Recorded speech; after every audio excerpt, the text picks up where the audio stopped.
Did Comet Ison have anything to do with the ice on Jerusalem and the Middle East? When Jerusalem sneezes, the world gets a cold. This is an analysis of last week's news in brief. Israel have signed an historic water-sharing agreement at the headquarters of the World Bank in Washington. Representatives from the U.S. State Department, Israel, Jordan, and the Palestinian Authority took part in the ceremony that the World Bank hailed as a milestone for the region.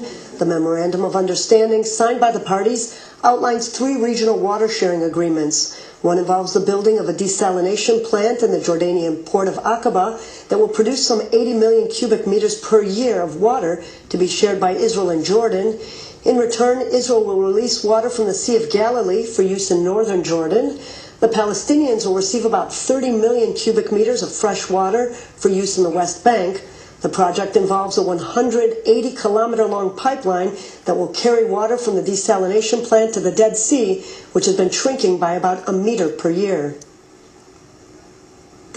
To mention that this agreement was blessed and supported by Prime Minister Netanyahu, as I know, as well by King Abdullah and by President Abu Mazen, and all of them together shows us that while the leaders are really willing to reach an agreement, it can be achieved, and let's hope that that agreement will be a glimmer of hope for, let's say, future agreements for comprehensive peace in the region. So that's the news. Israel just announced, Bibi Netanyahu just announced, that he is going to give away 3 billion liters of fresh water to the Palestinian Authority, an untold amount of liters of fresh water to the Jordanians. This is all going to be released from the Kinneret, the Sea of Galilee, our only major freshwater source that feeds all the cities and the farms here in Israel.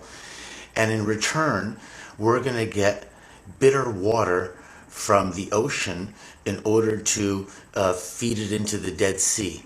And this is going to actually destroy the Dead Sea, the treasure that the world has, because people come from all over the world to bathe in the Dead Sea and to heal the largest organ on your body, which is your skin.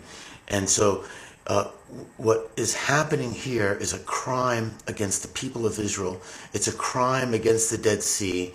It is a crime being perpetrated by the global community, the World Bank, and in return for taking fresh water from the children of Israel, Arabs, Jews, Christians alike, we're getting bitter waters that will destroy the Red Sea. And this is somehow good for peace, just like releasing hundreds of terrorists, known murderers, where people are just gotten over the shock or never getting over the shock, and to open up all these wounds again by letting the murderers of their families go as part of some so-called peace deal.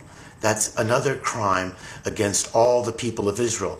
Taking Jews out of their home for being Jewish, this ethnic cleansing, which is a global crime, and the globe expects Israel to perpetrate this crime against its own people, and we have a willing perpetrator in Benjamin Netanyahu.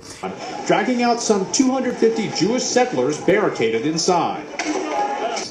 Security forces showed up in full riot gear, using stun grenades and tear gas to force back settlers. The house was taken by surprise during an operation lasting about 20 minutes. The settlers moved into the house after claiming they bought it from a Palestinian, a sale not legally recognized in the city that is thought to be the burial site of Abraham, the shared patriarch of both Jews and Muslims. Lee Powell, The Associated Press. And with all the members of the government who sit idly by in the cabinet and talk about how terrible it is, and yet they sit there and do nothing and keep the government perpetrating and continuing on. They can collapse this government by all walking out, but they don't. And so they're also part of these crimes. Now, these are crimes, taking people out of their home for being who they are, taking water, fresh water, from children and from families and from our state and giving it to another state in return, getting bitter waters from the ocean, and we have plenty of ocean here in Israel. We don't need somebody else's ocean water, and then also letting criminals go as part of a peace deal. Now these are, if you just continue to do crimes against the Jewish people, eventually you'll have to face a court of law and be found guilty of those crimes. You know, right now everything's rigged. Everything's rigged by the Freemasons. And I'm going to call it for what it is. Don't use the word Illuminati. They like you to use that word because, you know, you don't know any Illuminatis, right? But the foot soldiers of all the secret societies are the Freemasons, and they're nothing but free at all. They're not free. They're bound in chains.